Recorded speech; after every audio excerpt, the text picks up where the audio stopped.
अफीम युद्ध, शीत युद्ध, शीत युद्ध। चलिए अब देखते हैं हम लोग। आप लोग को अब हिस्ट्री को क्या करना है, रिवाइज करते रहना है। ठीक है, आपका कई बार बीच में रिवीजन कराया गया है, कई बार टेस्ट लिया गया, अब आप परिपक्व हो चुके हैं। ठीक है, पहले हम लोग कर देते हैं कंप्लीट हिस्ट्री को। देखिए, द्वितीय विश्व युद्ध बता दिए थे, सेकेंड वर्ल्ड वॉर का कई कारण थे, हालांकि वर्साई की संधि मेन कारण था, लेकिन उस समय ऐसी कौन सी घटना हुई थी जिसने इसे बवाल बना दिया? जर्मनी द्वारा पोलैंड पर वर्साई की संधि की सारी शर्त पीछे जो है बाबू, पिछवा एक को समझो, पता नहीं पर्यटक का कि किसका है, ऐसे को चिन्हित किया करो तुम लोग। ठीक है, देखिए ध्यान से, बहुत लेट हो गए, नहीं आप लोग पहले आए थे। वर्साई की संधि जो हुई थी फ्रांस में, इससे जर्मनी को पूरी तरह से अपमानित किया था। ये आपको याद है 1919 की वर्साई की संधि, ये आपको याद है कि नहीं? यही संधि द्वितीय विश्व युद्ध की नींव रख दी थी। इसमें कहा गया था जर्मनी 1 लाख से सेना नहीं ज्यादा रखेगा, उसने रखना चालू किया, मित्र राष्ट्रों ने कुछ नहीं बोला।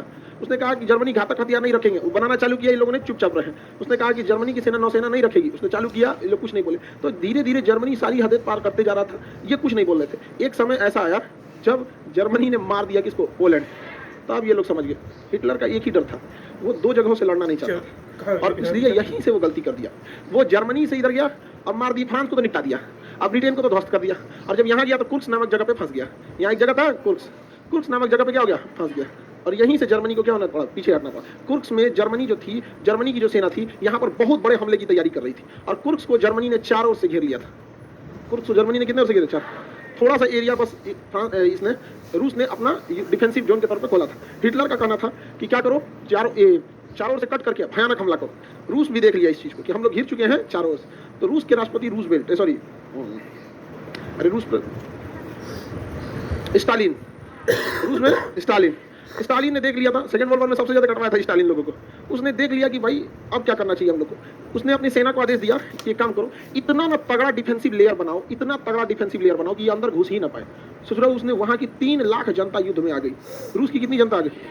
और 3 लाख जनता की इसके अंदर ना जलेबी छान दी है सब, मतलब गड्ढा खोद खोद के इतना चक्रव्यूह बना दिया सब। 8 लेयर की सिक्योरिटी बना दिया सब, 8 लेयर सिक्योरिटी। 8 लेयर का भेदना बड़ा मुश्किल होता है, टैंक आ रहा था, फंस जा रहा था उसमें, और वहां पे डिफेंसिव जोन बहुत तगड़ा था वहां। तो 8 लेयर की सिक्योरिटी वहां की 3 लाख जनता ने बनाया था। और यहाँ हुआ वही जो डर था हिटलर को, इधर से हिटलर एंट्री नहीं कर पाया और ना ही इधर से हिटलर एंट्री कर पाया। यहाँ हिटलर 15 दिन फंस गया। 15 दिन में रूस की सेना का मनोबल बढ़ गया और लोग इधर आ गए।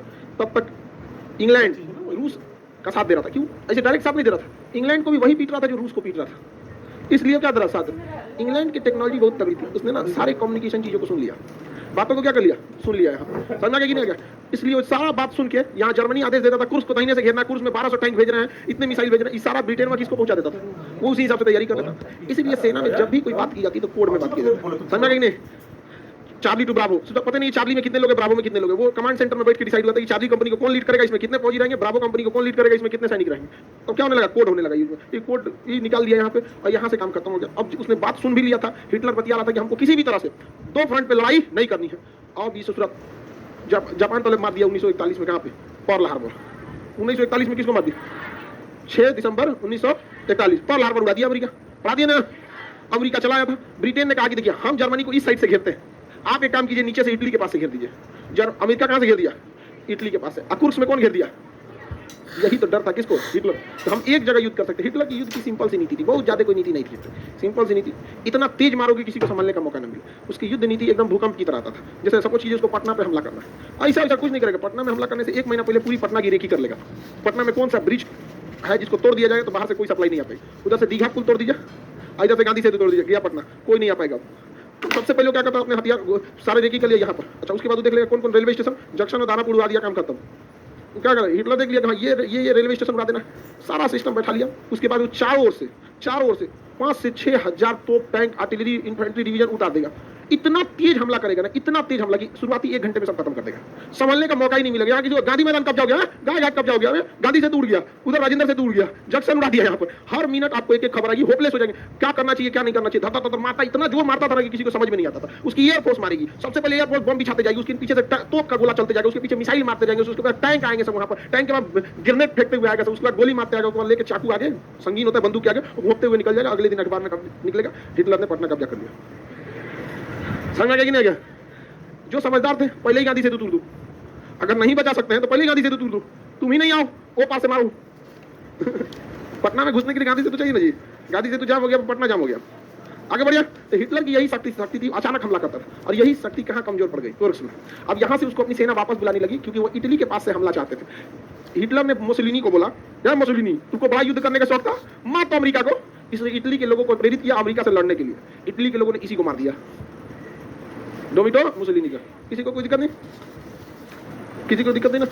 हिटलर क्या हो गए, हार गए। इधर से घुस गई अमेरिका की सेना, इधर से घुस गई मित्र राष्ट्रों की सेना, इधर से घुस गई रेड आर्मी। सबसे ज्यादा गुस्सा कौन थी, रेड आर्मी। बाप रे बाप, रेड आर्मी, रूस वाले तो पूरा बिखिया था। हमको बोलता है कि जमीन देंगे, पोलैंड दे देंगे तुमको, बोला के और मारा। हाँ, अनाज भी लेके चला गया यहाँ पे, बहुत मारा यहाँ पे। तो यहाँ से जर्मनी की क्या हो गई, अंत हो गया। और अमेरिका, जर्मनी का एक सेनापति था जिसका नाम था रोमेल, जनरल रोमेल। उसे डेजर्ट फॉक्स कहा जाता था। जनरल रोमेल को क्या कहा जाता है, डेजर्ट फॉक्स। डेजर्ट मतलब रेगिस्तान में, फॉक्स मतलब लोमड़ी, जिंदा रह जाती है, कहीं से कोई ना कोई खाने पीने का इंतजाम कर लेती है। इसलिए उसी तरह कैसे भी युद्ध को जिता ले आते थे। जनरल रोमेल को डेजर्ट फॉक्स किसे कहा गया, जनरल रोमेल को कहा गया था। अब द्वितीय विश्व युद्ध भी क्या हो गया, समाप्त हो गया। सारे लोग अपने अपने जगह पे लौट गए, क्योंकि द्वितीय विश्व युद्ध में सबसे हाईली एग्रेसिव कौन था, जापान। और इधर में जर्मनी पे कब्जा हो गया। और जर्मनी पे क्या खींच दी गई, बर्लिन की दीवार। 89 में बर्लिन की दीवार तोड़ दी गई। द्वितीय विश्व युद्ध कब चालू हुआ, 1939, समाप्त हुआ 1945, 39 से 45। वर्ल्ड वॉर 2 हालांकि 1914 में चालू हुआ, 1918 में खत्म हुआ। वर्ल्ड वॉर 1 समझ में आ गया कि नहीं आ गया। वर्ल्ड वॉर 1 में भी बेचारा मेन सेंटर में जर्मनी पिटाया, और वर्ल्ड वॉर 2 में भी कौन पिटाया, जर्मनी पिटाई। हिटलर की गलती थी, हिटलर किसी की बात नहीं सुनता था। हिटलर की सेनापति कह रहे थे, सर कुर्स में मत फंसिए, लंबा खिंचा जाएंगे, दिक्कत होगा। कहा कि कोई बात नहीं, हम और लंबी तैयारी करेंगे, 1 महीना और लेंगे और हथियार भेजेंगे। कहां पर, कुर्स में। अरे लोल कहीं का, उसी 1 महीना में इसने और अच्छा डिफेंसिव लेयर बना लिया। समझ में नहीं गया, भयानक। कुर्स से फिर वापस उन लोग को कभी नसीबे नहीं सुना जर्मनी। आगे बढ़िया, प्रथम विश्व युद्ध, द्वितीय समझ में आ गया। प्रथम विश्व युद्ध के बाद 10 जनवरी 1920 को अमेरिकी राष्ट्रपति वुडरो विल्सन ने लीग ऑफ नेशन की स्थापना किया था। लीग ऑफ नेशन, इसका मुख्य उद्देश्य था कि द्वितीय विश्व युद्ध को नहीं होने देना, हर हाल में सेकेंड वर्ल्ड वॉर को रोकना है। बेचारा खुद ही नहीं रोक पाया, तो लीग ऑफ नेशन रद्द हो गया। तो जब द्वितीय विश्व युद्ध चालू हुआ, तो 24 अक्टूबर 1945 को यूएनओ का गठन किया है। इसका उद्देश्य है कि थर्ड वर्ल्ड वॉर को रोकना है। अभी तक तो रोक के रखा है यूएनओ। समझ में आ गया कि नहीं आ गया। यूएनओ अब किसी काम की संस्था नहीं है। यह गरीब देशों के लिए एक अच्छी और मजबूत संगठन है। जैसे इराक पर हमला किया गया, इराक को ध्वस्त कर दिया गया, अमेरिका ने कुछ नहीं बोला, जिसका मन अमेरिका। रूस में, अफगानिस्तान में 10 साल तक अमेरिका घुसा, रूस, किसी ने कुछ नहीं बोला। अमेरिका आया, उसने तालिबान जैसे आतंकवादी को खड़ा किया, मारा, समझौता किया, हाथ मिलाया, अच्छे आतंकवाद, खराब आतंकवाद, सत्ता हस्तांतरित किया, चल दिया। तो गलत बात है ना, लेकिन कोई बोल नहीं सकता। जाके बोलिए आप, यूएन बोलिएगा अमेरिका के खिलाफ। अरे गांव का आप तो छोट मोट गुंडा के खिलाफ तो बोलबे नहीं करते, अमेरिका के खिलाफ बोलेंगे। जाइए बोलिए अब ये रूस दे देगा पाकिस्तान को हथियार, कहेगा और चाहिए तो एक बार मार दो उसको, और मार देगा वो। छोट मोटा आदमी कुछ कर देगा। पाकिस्तान हो गया, अफगानिस्तान हो गया, ये सब डूब रहा है, सब ये सबको कुछ कर देगा सब यहाँ पैसा बचाने के चक्कर में। उसको क्या चाहिए, थोड़ा सा लोन चाहिए। उसको अभी तक ये नहीं समझ में आ रहा है। वहाँ जैसे हमारे यहाँ क्या होता है ना, कोई अच्छा काम हो जाता है, अच्छा काम जैसे हो गया, दुनिया का सबसे बड़ा स्टैचू बन गया, अभी कश्मीर में ब्रिज बन रहा है, सबसे ऊंचा ब्रिज बन रहा है चिनाब नदी के बीच में। अच्छा, अच्छी बात है ये सब। तो हम लोग के प्रधानमंत्री श्रेय लेते हैं, हमने ये किया। वहाँ पे क्या होता है ना कि अगर कहीं से कर्जा मांग के आएगा ना तो श्रेय लेगा, देखो हमने यहाँ से कर्जा मांग के लाया। तो अजीब बेचारे लोग हैं वहाँ पे, उन लोग की जीना हराम हो चुका है, एकदम रद्द दुर्दशा हो गई है वहाँ पे पूरी तरह से खत्म। अब उसमें विभाजन का मांग करता है सब। बलूचिस्तान वाला कहता है कि हम तुम्हारे देश के नहीं हैं। आगे बढ़िया, डेजर्ट फॉक्स किस जर्मन को कहा गया, जनरल रोमेल। 1945 में ये युद्ध समाप्त हो गया। यूएनओ की स्थापना हो गई। यूएनओ कहता है कि कोई देश किसी देश पे कब्जा नहीं कर सकता। अमेरिका ब्रिटेन वाले कभी किसी देश पे कब्जा नहीं करना चाहते। वो किसी को गुलाम नहीं बल्कि कॉलोनी बनाना चाहते थे, उपनिवेश, मतलब गुलाम नहीं बनाना चाहते थे, अपना पालतू कुत्ता बनाना चाहते थे किसी को भी। अफगानिस्तान में कब्जा किए, अपनी सेना उतारे, सब कुछ किए, और वहाँ किसी को वहाँ का राष्ट्रपति बना दिया, और उसी साइन करा लिए कि मांगिए आप लिख लीजिए कि मुझे अमेरिकी सेना 2 लाख अमेरिकी सेनाओं की आवश्यकता। अब दुनिया कहेगी तुम अफगानिस्तान में सेना क्यों भेजा, कहा कि जो अफगानिस्तान का राष्ट्रपति वही मांगा है। इराक पे हमला किया, मारा, इराक को ध्वस्त कर दिया पूरी तरह से। आज इराक के लोग भी बहुत खुश होंगे, अमेरिका के फेवर में जाएंगे। जाओ, हम लोग पे कितना भी मुसीबत आया, अमेरिका से कभी मदद नहीं मांगे, कितना भी आगे। अभी लेके आया F-35 ले लीजिए, F-35 ले लीजिए। F-22 रैप्टर में है, उसको तो हम लोग पहले रिजेक्ट में आ चुके हैं। F-35 ले लीजिए F-35। भारत ने करना, तुम्हारे पर कभी भरोसा नहीं। समझ में आ गया कि नहीं आ गया। हम लोग को अलग नजर से देखता है, काला लोगों को समझता है कि भगवान ने कुछ ना कुछ इन सबको फालतू समझा, इसलिए करिया कर दिया। उनकी मेंटेलिटी ये है कि भगवान इन्हें अच्छा नहीं बनाया है, इसका मतलब ये लोग अच्छे लोग नहीं हैं। उसकी मेंटेलिटी एकदम ऊपर से सोचता है। हम लोग जमीन पे सोचते हैं ना कि भैया ये गोरा, ये काला, ये बड़ा जाति, छोटा जाति ना, उस सोचता भगवान से कि भगवान किसी को बिगाड़ा है मतलब वो अच्छा आदमी नहीं है, पूरी तरह से रद्द कर देता। अजीब हाल है, तुम्ही को ले चलते हैं विश्वत रेखा पे, फिर तुम देखना भगवान कितना अच्छा बनाता है। इसका मतलब विश्वत रेखा पे कोई अच्छा आदमी नहीं है।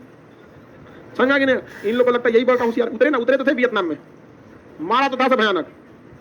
आपको कोई दिक्कत, वियतनामी सेना कमांडर आज नहीं लड़ी है किसी से, ये लड़ लो आज आखिरी क्लास, बहुत मतलब आगे अगले क्लास में लड़ना है, ठीक कोई बात नहीं, बच के रहना लोग उधर। केहू से लड़ लेती हूँ। एक सीरियल आता था हिटलर दीदी, लेकिन वो अच्छी रहती है, काफी सीधा रहती है। हिटलर दीदी अच्छी रहती है, झगड़ा नहीं करती है। देखिए उसका करना है कि सर हम झगड़ा, क्या करिए लड़की झगड़ा करती 3-4 बार किसी अगल बगल की लड़की से, अब करिए कि आप तो बोल रहे हैं, उसके बाद और कोई बोलेगी तब, मतलब उसका मेन कंसर्न ये है कि ठीक है आप टीचर हैं, आप बोल लीजिए कि झगड़ा कर दिए, बाकी को नहीं करना चाहिए झगड़ा कर, मतलब वो झगड़ा करना कम नहीं करेगी, बोलना कम करो। वो तो देख रहे हैं, हाँ उद्देश्य क्या चीज है, बाकी लोग मत बोलो उसको। आप झगड़ा नहीं करेंगे तो कौन बोलेगा, कोई बोलेगा झगड़ा करने के लिए? बताइए, इसे कौन कभी कहे हैं झगड़ा करने के लिए? बेचारा जैसा पतझड़ बरसात गर्मी ठंडी बोरा बिछा के बैठ जाता है सब। तुम आगे चलिए समझते हैं। ये तो द्वितीय विश्व युद्ध हो गया, यूएनओ वगैरह बता दिए। अब देखिए द्वितीय विश्व युद्ध के बाद शीत युद्ध चालू हो गया, क्योंकि द्वितीय विश्व युद्ध के बाद दो बड़े शक्तिशाली देश आ गए। दो बड़े शक्तिशाली देश में दुनिया बढ़ गई। अब आपको इसके आगे जो पढ़ना है वो पढ़ना है पॉलिटी के चैप्टर इंटरनेशनल रिलेशन में। इसलिए जो हिस्ट्री जहां तक है वहीं तक ले आके आपको छोड़ देते हैं, क्योंकि अब इसके बाद चला जाएगा इंटरनेशनल रिलेशन में। यहां आ गया सोवियत संघ यूएसएसआर, सोवियत संघ यानी यूएसएसआर। लेनिन ने किस किया गया? सोवियत संघ, सोवियत का ग्रुप को क्या किया गया? सोवियत। किसानों के ग्रुप को क्या किया गया? सोवियत। और सोवियत संघ बन गया union of Soviet socialist Republic, USSR. तो दो देश बहुत पावरफुल निकले। इसको कहा गया प्रथम दुनिया और इसे कहा गया द्वितीय दुनिया, दूसरी दुनिया। ये हो गया दूसरी दुनिया, ये हो गया पहली दुनिया। अब अमेरिका चाहता था कि पूरी दुनिया अमेरिका के हिसाब से चले, उसके फेवर में आ जाए, और रूस चाहता था पूरी दुनिया उसके फेवर में आ जाए। लेकिन रूस ने एक ऐसी गलती किया जो गलती चाइना अभी कर रहा है। रूस एक कम्युनिस्ट देश था। रूस क्या था? एक कम्युनिस्ट देश था, सामंतवादी। वहां सरकार ही सब कुछ करती है, जो ज्यादा दिन तक सर्वाइव नहीं हो सकता। जबकि अमेरिका एक लोकतंत्र था, यहाँ सरकार को हम बदल सकते हैं, लेकिन वहां सरकार को नहीं बदल। हमारे यहाँ अगर खूब से खूब लोगों को गुस्सा आएगा, लोग सरकार से नाखुश होंगे, कहेंगे आओ 5 साल बाद तुमको बता देते हैं, वोट नहीं देंगे। लेकिन अगर राजतंत्र रहता तो निकाल देता तलवार, आओ बताते हैं तुमको, यहाँ पर बवाल हो जाता कि नहीं? अच्छा उस सरकार से खफा रहते तब मार करने के सिवा कोई रास्ता ही नहीं था। उत्तरी कोरिया में भी अगर सरकार बदलना है तो मारिए उस बर्गर को। महाराजा बर्गर एकदम भयानक। हाँ आप लोग हंसिए मत जाते, नहीं नौकरी हुआ ना वैसा ही बर्गर मिलने वाला है। आप लोग साथे घूमिएगा तो लगेगा बर्गर के बगल में मिर्चा रखा हुआ है।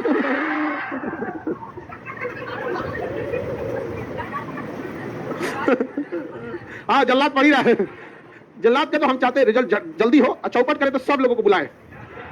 समझ आ गई ना? क्या एकदम चौपट करे और सब लोग को बुलाए, और इसका पैदल बारात निकले जल्लाद, ताकि दहशत फैले। क्या पावर है ना पढ़ने का, इससे बड़ा मोटिवेशन है कहीं? और लोग मोटिवेट होंगे, भाई बाप रे बाप। लेकिन जल्लाद बढ़िया लड़का है, लड़का तो सब बढ़िया ही होता है, चल वो एक्स्ट्रा बढ़िया है। आगे बढ़े तो ये प्रथम दुनिया किसके फेवर में गई? अमेरिका। और द्वितीय दुनिया, यहाँ जवाहरलाल नेहरू ने सबसे अच्छा काम किया, गुट निरपेक्ष। गुट निरपेक्ष 1960 में उन्होंने गुट निरपेक्ष बना दिया। ये ना आपका पॉलिटी का हिस्सा है। तो पहली दुनिया और दूसरी दुनिया, जो अमेरिका के साथ देता था उसे रूस मारता था, और जो रूस का साथ देता था उसे अमेरिका मार। ये दोनों आपस में कभी नहीं लड़े, सब आपस में एक दूसरे को नहीं मारे सब। जैसे देखिए अमेरिका ने देखा पाकिस्तान को सपोर्ट करो, तो अमेरिका किसका सपोर्ट किया? पाकिस्तान का। तो रूस का आगे हम भारत का सपोर्ट करेंगे। समझ में नहीं आ गया? इसलिए पाकिस्तान के जितने हथियार है वो ज्यादातर देखेंगे किसके बने? अमेरिका के। हमारे ज्यादातर हम लोग हथियार के मामले में केवल एरोनॉटिक्स, हवाई क्षेत्र में हम पीछे हैं। हेलीकॉप्टर बढ़िया नहीं बना सकते क्योंकि रूस दे देता था। ये फाइटर प्लेन ट्रांसपोर्ट हवाई में कोई चीज बढ़िया नहीं बना पाता। अभी एक तो ड्रोन बनाए हैं, समझ में नहीं? बढ़िया ड्रोन बनाए हैं। यहाँ रुस्तम ड्रोन, तपस ड्रोन बहुत खतरनाक है, उसमें हर तरह का सेंसर वगैरह लगा दिया गया उस ड्रोन में। समझ में नहीं? तो हम लोग की टेक्नोलॉजी तो देख रहे हैं। शीत युद्ध क्या है? अमेरिका पाकिस्तान को चाहता है मारो इसको, हम हैं तुम्हारे साथ। रूस कहता है मारो तुम तो हाई हो, हम भी हैं तुम्हारे साथ। ये तो अकेले है। इसका है कौन आगे पीछे यहाँ पर? लेकिन बेचारे पाकिस्तान के लोग क्या सोचते होंगे? वो इंडिया में 4 आदमी को देखना नहीं चाहते होंगे सर। मोदी जी, योगी जी, खान सर। 4 को देख के आप लोग को नहीं समझ में अभी? अरे तो एक ही तो सुनाई दिया हमको, जीन रही है।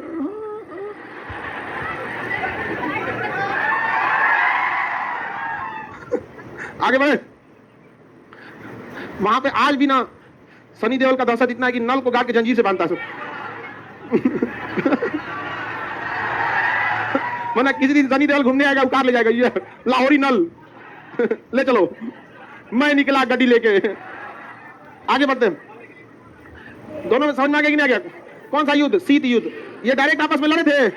नहीं लड़े थे सब। रूस से आता था रूस चाहता था कि अफगानिस्तान में नई क्रांति लाई जाए, टेक्नोलॉजी बढ़ाई जाए, एजुकेशन को ध्यान दिया जाए, महिला सुरक्षा को ध्यान दिया जाए, महिला शिक्षा को आगे बढ़ाया जाए। इसलिए रूस ने क्या किया, यहाँ पर हैवी निवेश किया यहाँ पर। इसलिए अमेरिका का अच्छा रुक बता तुम यहाँ पर, ये गया यहाँ पे मदरसा से लाया तालीम हासिल करने वाली स्टूडेंट को, जिसे तालिबान कहा जाता है, कहा कि लो हथियार लो, पैसा लो, बम लो, बारूद लो, मारो इसको, मार के भगा दिया। तो किसको? रूस को। किसे? रूस। ये कौन सा युद्ध है? शीत युद्ध। कौन युद्ध? अच्छा अभी देखिए शीत युद्ध का ज्वलंत एग्जाम्पल यूक्रेन वार। शीत युद्ध का ज्वलंत एग्जाम्पल यूक्रेन। मार हो रहा है यूक्रेन, मार हो रहा है यूक्रेन में, मार हो रहा है। यह है यूरोप, यह है अमेरिका। अमेरिका हथियार दे रहा है, ये हथियार दे रहे हैं यूक्रेन। डायरेक्ट क्या नहीं मार दे रहे? मारे ना तो नहीं डायरेक्ट पुतिन को मारे, ऑपरेशन डेड हैंड, धड़ाम, पूरी दुनिया खत्म। रूस ने दुनिया के कोना कोना पर मिसाइलों को टारगेट करके रखा है। जब रूस खत्म होगा तो ऑपरेशन डेड हैंड चालू करेगा, धड़ाम, पूरी धरती खत्म। देखो पटना में भी गिरेगा, पूरी दुनिया उसने इंच इंच नाप के रखा है। ये परमाणु बम यहां मारेंगे तो इतना दूर खत्म होगा। पूरी दुनिया में जैसे ऑपरेशन डेड हैंड रूस चालू करेगा, पूरी दुनिया में धड़ाधड़ मिसाइलें गिरना चालू होंगी। जो देश युद्ध में है, नहीं है, कुछ भी है, क्योंकि पुतिन का कहना है कि हम उस देश में क्या करेंगे, हम उस दुनिया का क्या करेंगे जहां रूस ही न रहे। समझ आ गया कि नहीं आ गया? पुतिन का कहना है, आप अमेरिका का है ना कि ये गलत है, अशांति के खिलाफ है, बोले यहाँ पे। उसका अमेरिका के दू को बहुत अच्छा इलाज जानते हैं, पुतिन, एक किंग जोंग, बर्गर बंदर नहीं, बर्गर नहीं समझते लोग, आलू का बना होता है। अगर पुतिन बाबा नहीं रहे तब क्या होगा? पुतिन नहीं रहेगा तो देश के लिए बड़ी दिक्कत है, क्योंकि अमेरिका किसी के नहीं है सभी, ये कैपिटलिस्ट है सब। ये सबसे पहले आते हैं किसी देश में, उस देश को धीरे धीरे कब्जा करते हैं सब। यहाँ आया माइक्रोसॉफ्ट ने विंडोज कंप्यूटर दिया। उस विंडोज कंप्यूटर को जो खरीद सकते थे खरीदे, उस सॉफ्टवेयर को जो नहीं खरीद सकते थे उनको फ्री में दे दिया। आज भी विंडोज फ्री में डाउनलोड हो जाते हैं। इतना ना फ्री में दिया, इतना फ्री दिया कि आज आप कंप्यूटर खरीदिए, चाहे जिसका भी, HP खरीदिए, लेनोवो खरीदिए, सोनी खरीदिए, कुछ चलाएंगे विंडोज। समझा क्या? जिस दिन मन करेगा उसमें से डाटा निकाल लेगा, जिस दिन मन करेगा। जिस दिन हमारा युद्ध अमेरिका के साथ हुआ, उसने कहा देगा विंडोज को रोक देगा, सारा कंप्यूटर खत्म, हारमोनियम बजाएंगे लोग। समझा? गूगल जिस दिन उसके हमारे साथ हुआ, गूगल बंद कर देगा, फेसबुक बंद कर देगा, ईमेल बंद कर देगा, नेट बैंकिंग खत्म। अच्छा सब छोड़िए, नहीं तो छोटा मोटा चीज है, यूट्यूब छोटा सा चीज है, गूगल छोटा सा चीज है। ये चलता किस एप्लीकेशन पे? एंड्रॉइड ही गूगल का। एंड्रॉइड खत्म तो तुम चलाओगे कहां पे? लेके गूगल का ऐसे यूट्यूब पे ऐसे टिकुली की तरह साथ लीजिएगा, ये यूट्यूब। मोबाइल बोलो USSR का, अरे बैठिए। आप जो क्वेश्चन पूछ दिए तो उसको ध्यान से सुना कीजिए। हम बताएं union of Soviet socialist Republican, USSR। और मोबाइल में गूगल होता है, ये छोटी चीजों के लिए, खाली टिकटॉक चलेगा उसमें? हाँ मोबाइल में अगर हम चीजों को बताए हैं और अगर वो चीज छूट गया जिसमें कोई कंसेप्ट नहीं है, जैसे सपोज कीजिए कि हमने पर्ल हार्बर सारी चीजें बता दी, अब किसी के दिमाग से उतर गया पर्ल हार्बर 7 दिसंबर की 9 नवंबर, तो गूगल में देख लीजिए एक बार, हम पढ़ा दिए, कंसेप्चुअल चीजें पूछिए। समझ आ गया कि नहीं? मोबाइल आगे किस लिए? गूगल का यूज कीजिए कि खाली में कच्चा बादाम चलेगा। चलिए ध्यान, आप लोग यूज करते हैं ना, हम लोग को आता है पीछे से बैकअप कि ये चीजों पे ट्रेंड चल रहा है। हम लोग के ऊपर कितना यूट्यूब बोलते रहता है, सर ऐसे कीजिए, वैसे कीजिए, ये कीजिए, वो कीजिए, वर्ल्ड लार्जेस्ट चैनल का। हम कहें कि देखो हमें क्या करना है क्या नहीं, वो चीज सही है, ठीक है, सबको हम लोग को भी है कि भाई इंडिया का नाम पूरे वर्ल्ड तक, लेकिन एथिक्स से, इंसानियत, मोरलिटी, अपनी सिद्धांतों से समझौता करके नहीं जाना है यहाँ पर कि कुछ बोल दीजिए। आप यूट्यूब पर देखे होंगे, जय हिंद बोल के आए, जय हिंद बोल के चल गए, बीच में कुछ नहीं, वही 1 सेकंड भी जो है वो काम का चीज है उसमें। यहाँ पे आइए, कच्चा बादाम चलेगा। आगे बढ़े। ये शीत युद्ध समझ में आ रहा है?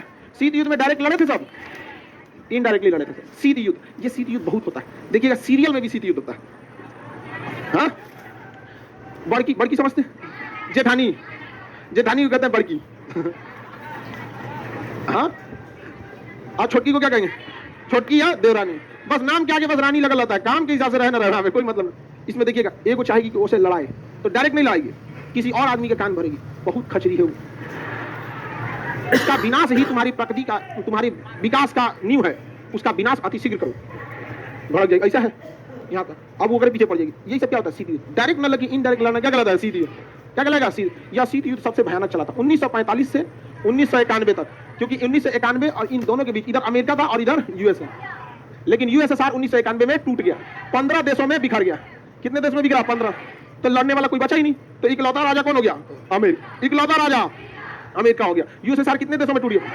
उस टूटे हुए देश में सबसे बड़ा देश है रशिया, 15 देशों में क्या हो गया? रूस टूट गया। अब कोई लड़ने वाला नहीं बचा, पुतिन आया। अरे ऐसे कैसे हो गया? थोड़ी देर रसिया शांत क्या बैठा, लोग उसे शरीफ समझ बैठे। पुतिन उठा, पूरी दुनिया को समझा दिया हम आपकी इज्जत में झुके हुए थे, आपने तो हमें गिरा हुआ समझ लिया। मारा धोके रद्द कर दिया, तबाह कर दिया वहां पे। पुतिन अगर न युद्ध करे ना, रसिया बर्बाद हो जाएगा। समझ में आ गया? जंग में सब कुछ जायज, समझ में आ गया? प्रेम में नहीं।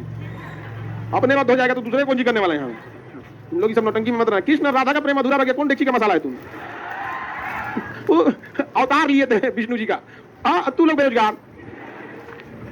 क्या आपको लगता है कि भगवान चाहते तो नहीं हो सकता था? हो वो ये दिखाना चाहते थे आने वाली पीढ़ियों को कि देखो हम राजा थे, अवतार थे, फिर भी हम जिए कि नहीं जी, और अपने हर कर्तव्यों का पालन किए। आपका भी दिल टूटेगा, आप भी जिएगा, हर कर्तव्यों का पालन कीजिएगा। समझ में आ गया कि नहीं? कुछ सीखिए, कुछ बातें इशारे में है उसको सीखिए, समझिए। कहानी की तरफ पढ़ के निकल जाएंगे, गड़बड़ हो जाएगा। ठीक है, आगे बढ़ जाए। बताइए तो शीत युद्ध किसके किसके बीच था? अमेरिका और रसिया के बीच में था। डायरेक्ट लड़े थे। ये सबसे सब एक हो जाते हैं, सब के सब क्या हो जाते हैं? एक हो जाते हैं। यहाँ पे बताइए नाटो देश का स्थापना क्यों किया? सब मिलके मारेंगे। हम स्पष्ट करता है इसका आर्टिकल 5, हम लोग सबको मिलके मारेंगे। पहले 29 थे, अब 30 हो गए हैं। हम सब मिलके मारेंगे यहाँ पे। अब यहाँ फिनलैंड करा कि हमको भी नाटो में रख लो, नहीं हमको भी मार देगा पुतिन। पुतिन ने फोन किया तुर्की को, तुर्की नाटो में जाना चाहता है। तुर्की ने कहा अच्छा रुक जाइए, हम बताते हैं आपको। नाटो के 30 देश हैं, उसका नियम है कि कोई नया देश आएगा तो बाकी 30 सहमत होने चाहिए। 29 ने कहा कि very good, come, welcome Finland, welcome. Putin Erdogan ने कहा अरे फिनलैंड, इसको हम बहाना क्या बताएं? क्या बहाना बनाए, क्या बहाना बनाए? वहाँ एक धार्मिक मामले में थोड़ा सा विवाद हो गया था। कुरान धार्मिक ग्रुप जो है ना, कुरान शरीफ, उसको किसी ने जला दी। इसने क्या किया? बैन लगा दिया, नाटो में तुम नहीं आओगे। तो बहाना है वो, नाटो में नहीं आएंगे, नाटो में नहीं आए। अब बेचारा डरा रहा है यहाँ पे, हम तो बोल दिया था नाटो में आएंगे, और यहाँ कौन रोक दिया? अब पूरी अमेरिका की मीडिया, YouTube, Facebook, Instagram Tayyip Erdogan को पीछे करने की कोशिश करेगी। उसकी वीडियोस को पीछे किया जाएगा, उसको आगे फैलने नहीं दिया जाएगा, क्योंकि इसी साल चुनाव है। अर्दोगान हारा कि ये नाटो में एंट्री किया यहाँ पर। और एर्दोगान की भी नसीब देखिए भयंकर आ गया। क्या चीज? भयानक तबाही आ गया। समझ आ रहा है कि नहीं? यही बतिया एर्दोगान अपनी जनता को बोल दे, नहीं समझ में आया? लेकिन उनको पता है नहीं हम किसको किसको फोन करें। हाँ ना ना ना, वो हमको भारत के, देखिए हमको वही लोग थोड़ा सा उल्टा सीधा बोलते हैं जो भारत को भी नहीं देखना चाहते। कॉमन है यहाँ पे, देखिएगा जो हमको देगा तो भारत को भी नहीं देखना चाहिए। और कह कैसे सकता है कि हम पाकिस्तान का सपोर्ट करते हैं? नहीं ना कह सकता है। समझ आएगी ना? क्या कैसे कहेगा? कहेगा तो बाकी लेके बाद नहीं पहुंच देगा सब। आगे बढ़े। ये देश कौन है? चाइना। और यहाँ पे था इंडिया। उस समय इंडिया पे कब्जा किया था कौन? इंग्लैंड। इंग्लैंड ने कब्जा किया था। इंग्लैंड ना इंडिया में अफीम बोआता था, ओपियम, अफीम। अफीम बहुत मादक पदार्थ होता है, नशीला पदार्थ। अफीम को ना बेचता था कहाँ पे? चाइना में। चाइना का राजा कहा कि अफीम हम नहीं खरीद सकते, हमारे यहाँ इसका व्यापार इलीगल है। कहा कि कैसे इलीगल? हम बेचेंगे। कहा कि अरे हमारे यहाँ इलीगल, हम नहीं खरीदेंगे। कहा नहीं खरीदेगा, युद्ध होगा। 1839 से 1882 42 तक प्रथम अफीम युद्ध हुआ, केवल इसलिए कि ब्रिटेन वाले चाइना में घुस के और यहाँ का एक बंदरगाह कब्जा कर लिया सब, जिसको बाद में आजाद किया था, मकाऊ। हांगकांग और मकाऊ मेन अफीम का अड्डा था। वहां पे आज भी एशिया का सबसे बड़ा कसिनो कहाँ है? मकाऊ में। कसिनो में बड़का है, इतना मोटा बांस बराबर सिगरेट लेता है सब, मोटा सा, ऐसे देखेंगे ना ऐसा। अरे सिगार बोलते हैं उसको। अरे ये तो हुक्का हमारे यहाँ होता है। ये फिल्म में देखिएगा, बड़ा गुंडा रहेगा एकदम वीआईपी का, तो मुझे हम लग रही है। हाँ, ब्रिगेडियर सूर्यदेव सिंह, गेंडा स्वामी, जल्लाद गेंडा स्वामी। आगे बढ़े। अफीम युद्ध कर दिया। किसने अफीम युद्ध किया था? आज जबरदस्ती क्या बोला रहा था? अफीम वो, अफीम क्या वो, अफीम वो। यहाँ पे युद्ध करके एक बंदरगाह ले लिया, यहाँ से अफीम बेचता था। चाइना वालों को अफीम सुंगा के। देखिए मादक पदार्थ बहुत महंगे बिकते हैं। बिहार में कोई शराब बेचे ना, कमा के राजा हो जाएगा। हाँ, 200-400, हाँ कितना हो गया? जो चीज जो शराब 500 का मिलना चाहिए वो मिलेगा 1000 रुपये में। 100% प्रॉफिट आते थे सब वहाँ पे। यही किया इसने प्रथम अफीम युद्ध में। उसके बाद धीरे धीरे चाइना कमजोर पड़ते रहा, तो बिना मतलब का युद्ध कर दिया 1856 से 1860 के बीच। उसने कहा कि क्यों युद्ध कर रहा है? कहा कि तुम अभी कमजोर पड़े हो, हम युद्ध कर लेते हैं, जगह कब्जा कर लेंगे तुम्हारे यहाँ, और वहाँ के लोगों को अपने अंडर में रखेंगे, जैसे ब्रिटिश ईस्ट इंडिया कंपनी को रखें, और अपनी दुकान से अफीम बेचेंगे। लो अफीम पियो, अफीम। ये है ब्रिटेन, ये दुनिया को सभ्यता सिखाता है। तो जाके इसे कोई पूछे, अब ब्रिटेन वालों का इलाज शशि थरूर बहुत अच्छा करता। आगे बढ़े। एक साउथ का नेता है, हाँ जाके, हाँ जाके बढ़िया भाषण दी जाते हैं। आगे बढ़ जाए। बताइए प्रथम अफीम युद्ध कब हुआ? 1839 से 1800। द्वितीय अफीम युद्ध 56 से 60, 56 से 60, 56 से किसी को दिक्कत? 1856 से 1800। इसी में 1857 की क्रांति हुई। हम लोग तलवार भाज रहे थे, वो अफीम बेच रहा था। अरे यार इधर इंडिया में मार हो गया, चलो वापस चलो वापस चलो। भारत में आके उसने भी शराब का बिजनेस आगे किया, अफीम का बिजनेस आगे किया। समझ रहा है कि नहीं? अब कल पढ़ लेंगे चीन की क्रांति, कल हो जाएगा लास्ट क्लास। ठीक है।